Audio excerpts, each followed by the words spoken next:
Okay, so if you open the XML servlet, you can see that there are two methods here. One is the doGet and the doPost. We touched upon this a bit in our earlier tutorial, but we'll just repeat some of the things here. The doGet is called when a get method is issued to the servlet, and the doPost is called when the post method is issued to the servlet. So get and post methods are standard HTTP methods as per the protocol, and each method has a particular function. It's usually recommended to use a get method when you are actually getting something from the application. So you want to get some data, that's when you would use the get method. And of course you would pass parameters depending on what kind of data you want to get, and you get the related data based on the parameters that you pass.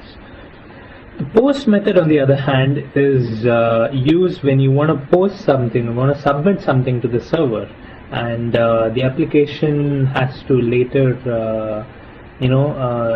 do some kind of a write operation depending on the data that you have posted. Say for example you want to create a new user in your application, or you want to initiate some action that causes a change in the data, say an edit or a delete or something like that. That's when you want to use a post method. So the understanding is that when you're using a post method, it causes the application to make some changes to the data. So this is how it's recommended to use the get and post methods.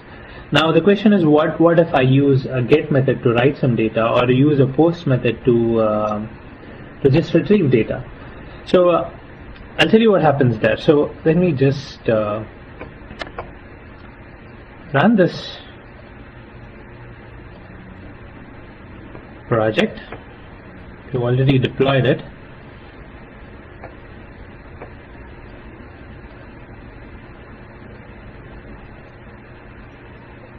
Okay, so here's our simple form.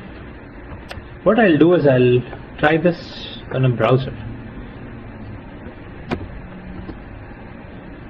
Okay, so we have this form, and let's check whether it's using a get or post. Okay, it's using a post. Let me use a get first.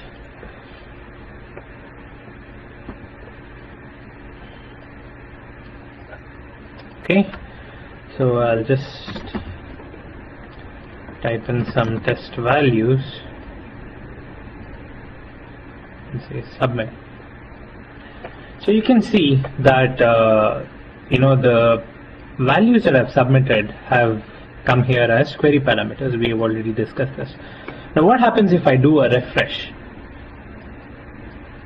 The servlet is called every time, and it performs that doGet action. It calls this doGet method, and it returns values. So the assumption here is that you're using this method to get some values from the database. Of course, I'm not doing that here, but you would use a doGet method only when you're getting values from the database. So no matter how many times you do a refresh, it would go execute this doGet and pull the data from the database and display it here. Now let me change this HTML to a post. I'm actually changing the form method to a post. Okay, it refreshes that. Okay, now the HTML is changed. I'm going to call the same, I'm going to pass the same test values. I'm going to do a submit. So it's going to call the post method. No difference here. There is this do post that's called, and then it executes this, and the output is over here. Now notice what happens when I do a refresh here. The browser tells me that the page you're looking for used information that you entered. Returning to the page may cause any action you took to be repeated. Do you want to continue? So it's telling me that if I do a refresh, it's going to call the action again. The same action is going to get executed again. So I can do a continue or I can do a cancel. If I do a continue, it's the same. It's going to call the same post method and it's going to execute the same thing, just like it has for a do get. But only if it's a post method, the browser asks me for this confirmation. Now, why does a browser ask me for confirmation only for the post and not for the get? The reason is, again, as I said, it's because of the protocol. When you are an application developer and you're using these methods, you would use a post method only when you want some kind of a data change to happen, and you would use a get method only when you want to get data. So there is no harm if you repeat a get operation, but there could be some consequences if you repeat a post operation which you don't want to. So because of this protocol and because of this understanding that all applications would do a post only when a data submit or a data write operation is happening, the browser wants me, okay? The browser says, okay, I'm not only rendering this value here when you press a refresh, I am actually submitting the, the form contents to the post operation. Now, it is normal understanding that an application would do a write operation on a post submission. So it asks me, are you sure you want to do this? It might cause a write operation to happen in the backend, and that might not be what you intended. So again, there is no rule, but there is this understanding that this is how the protocol works, and that's the reason why the browser also asks me. So you have, that's one advantage. If you use a post for a write operation, you can be assured that whatever browser that the user is using, when they do a resubmission or a retrigger, the browser gives them an alert. So the user might want to reconsider doing that submission again, say in case the user is making a credit card payment and they do a refresh. You don't have to, the browser does warn them, so that's one extra layer of protection that you have, for the user submitting twice. Of course, you cannot just rely on that. The user might go ahead and do a submit anyway. So there are other ways of tackling that, which we'll discuss later.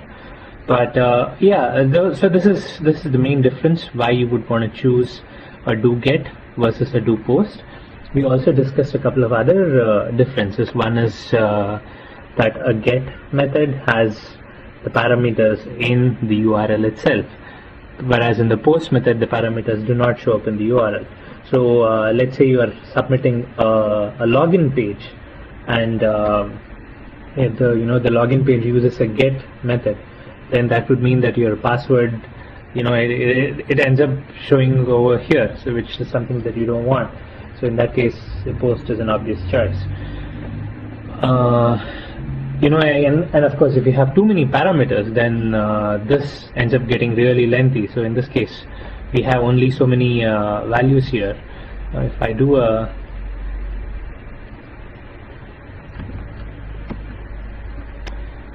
get, just some junk values that I'm typing here.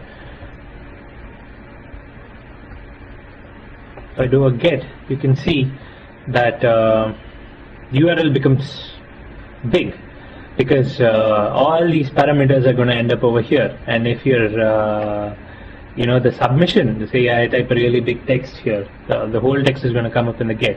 So that's something that you might want to avoid as well, and the option is you can go for a post. But the basic difference is the nature of the operation. If you're getting data, you use a get, and if you're posting data, you do a post. It's as simple as that.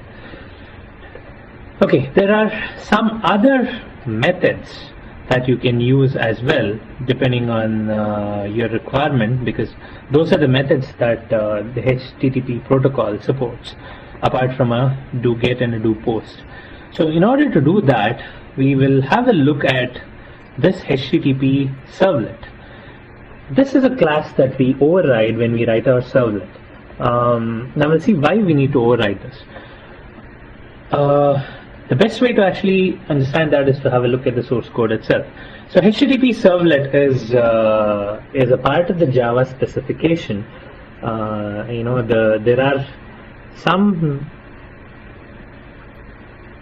There there are some rules that this HTTP servlet class has to follow. There are some methods that has to be implemented by the servlet, and this has been given as the Java specification. Now, any application server that you use, be it Tomcat or Glassfish or JBoss, it has to have its own implementation of this HTTP servlet specification. And what we're doing here is we are actually extending a class which Tomcat has implemented. So we'll have a look at what Tomcat has, how Tomcat has actually implemented this servlet. So if I open the definition here, it says that I don't have the Tomcat source. So let's download the Tomcat.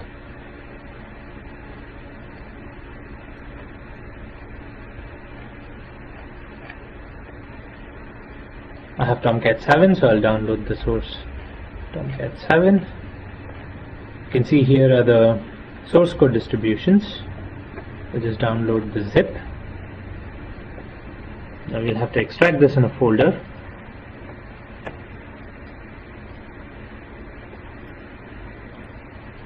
I will create a folder called source, and I'll extract it here. Okay, now I can attach that source here. I'll say that source, external folder, Java source. I'll attach the main directory so that any other source files that I add can go into this folder.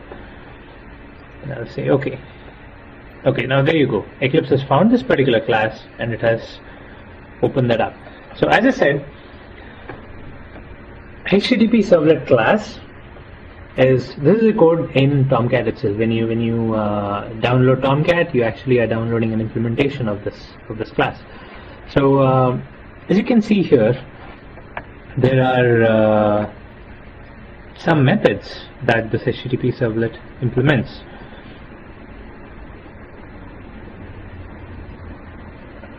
You see this? You have a do get, you have a do post. These are the two that we have already seen. In addition to that, you have a do head, do put, do delete, do trace. These are other HTTP methods that you can use, and these are the ones that Tomcat has to support as well because it has to adhere to the servlet specifications. Now let's have a look at the do get. So what does a do get do? It tries to get the protocol. This is the HTTP protocol. So depending on whether it's a HTTP 1.1 or not, it sends out a different error message. It says, it does a send error, method not allowed, or a bad request. So what this means is